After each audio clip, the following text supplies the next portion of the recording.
Brought to you by Nova शुद्ध घी।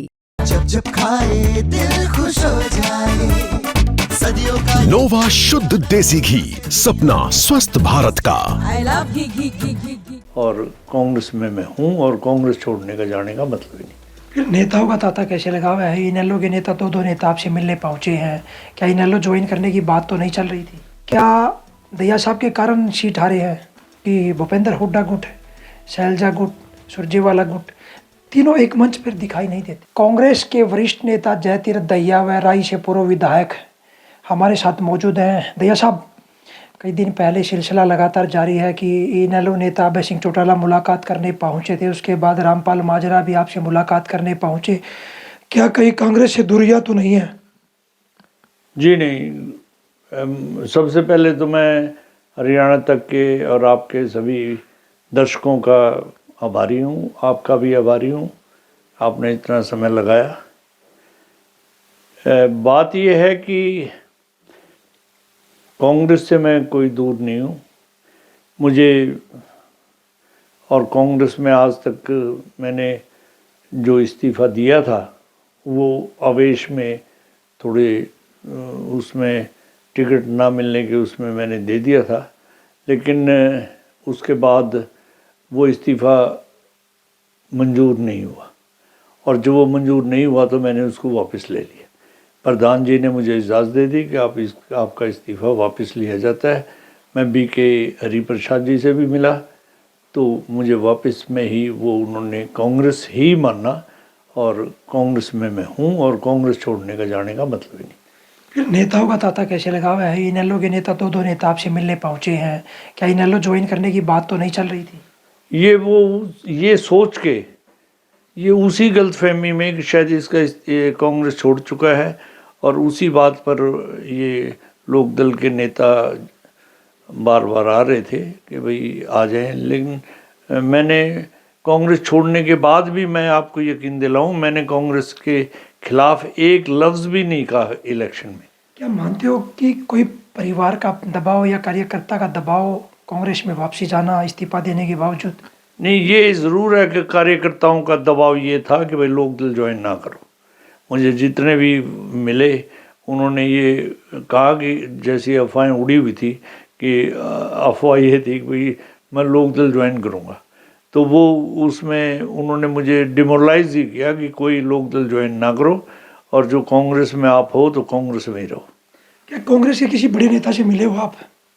मैं बताया तो है, मैं शैलजा जी से कई बार मिल लिया और शैलजा जी ने मुझे मेरा हौसला भी बढ़ाया और शैलजा ने मुझे मेरा साथ देने का मुझे वायदा भी किया और शैलजा जी ने मेरी मदद भी करी और मैं प्रधान जी से भी मिला और बीके हरिप्रसाद जी से भी मिला। दया साहब, ये माने कि अब शैलजा गुट में शामिल होने जा रहे हो?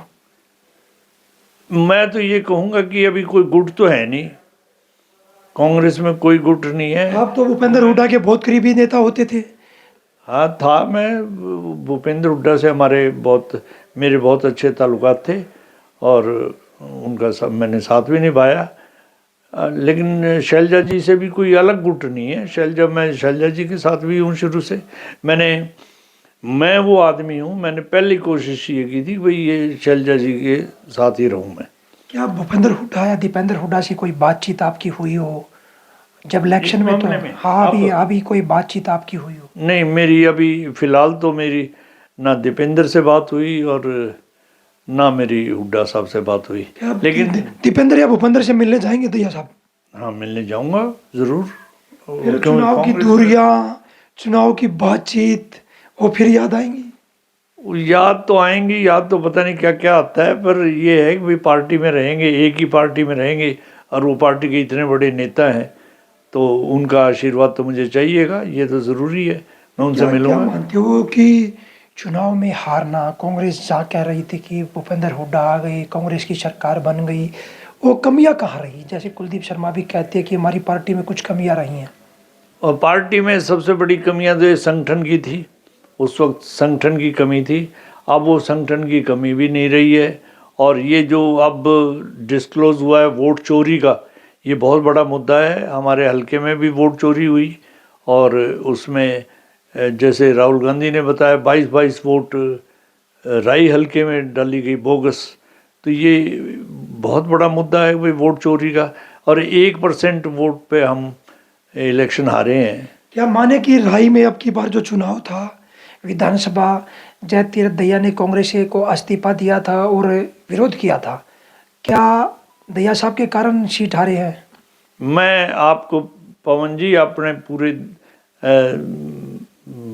भगवान को हाजिर नाजिर मान कर ये कहता हूँ कि मैंने कांग्रेस के खिलाफ मुखालफत नहीं की। मैं अवॉइड ज़रूर करता रहा, लेकिन मैंने कांग्रेस के खिलाफ एक लफ्ज़ भी नहीं कहा। जो जिसने कि मेरा हाल देख के या मुझे ये समझ के कि मैंने कांग्रेस छोड़ दी है, उसने की अपनी मर्जी से की। मैंने किसी को ये नहीं कहा कि भाई आप कांग्रेस की वोट अब मत दो। फिर आगे क्या मानते हो कांग्रेस को हरियाणा प्रदेश में? क्योंकि भूपेंद्र हुड्डा गुट है, शैलजा गुट, सुरजेवाला गुट, तीनों एक मंच पर दिखाई नहीं देते। नहीं, मेरी तो पहले भी कोशिश यही थी और अब भी मैं कोशिश यही करूँगा कि कोई गुट वुट की बात ख़त्म हो, और इसमें असलियत में तो आज भी नहीं है। वैसे ये कहने की बातें हैं, ज़्यादा तो बात मीडिया ने बनाई हुई है गुट की, लेकिन असलियत में कोई गुट है नहीं। एक मंच पे दिखाई क्यों नहीं देते सभी नेता? गुट होगा भी तो हम उसको ख़त्म करेंगे, जो थोड़ी बहुत बात होगी तो उसको ख़त्म करें। नहीं दिखाई देंगे, अब दिखाई देंगे, हम लाएंगे। चंडीगढ़ को लेकर काफ़ी चर्चाएं चली। भगवत मान ने भी कहा कि चंडीगढ़ है जो वो पंजाब का है, उसको किस तरह देखते हो? आपको शायद पवन जी, शायद आपकी तो उस वक्त उम्र भी नहीं होगी। मेरे पिताजी 1969 में राज्यसभा के मेंबर चुने गए थे चौधरी बंसी लाल के, और 69 में चुने जाने के बाद 1970 में इंदिरा गांधी ने अवार्ड दिया था, और उस अवार्ड में ये कर दिया था भाई चंडीगढ़ पंजाब को। तो उस अवार्ड के खिलाफ चंडीगढ़ के लिए मेरे पिताजी ने राज्यसभा की सीट छोड़ दी थी। आप मानते हैं कि 6 साल की सीट 1 साल के अंदर ही छोड़ दी थी, और वो शुरू से ही चंडीगढ़ के लिए ये है। हम चंडीगढ़ छोड़ने को तैयार आज भी नहीं है और आगे भी नहीं रहेंगे। चंडीगढ़ हमारा है, उसमें पूरा हमारा हक है, कोई बात ही नहीं। देखिए, हमारे साथ जयतीरथ दहिया थे। उनका कहना है कि मैंने कांग्रेस से इस्तीफा जरूर दिया था, पर मेरा इस्तीफा स्वीकार नहीं हुआ था। अब मैंने अपना इस्तीफा वापस ले लिया है, और मैं जो कांग्रेस की नेता कुमारी शैलजा से उनकी बातचीत हुई है, अब वो वापस कांग्रेस में ही रहेंगे। सोनीपत से पवन राठी, हरियाणा तक।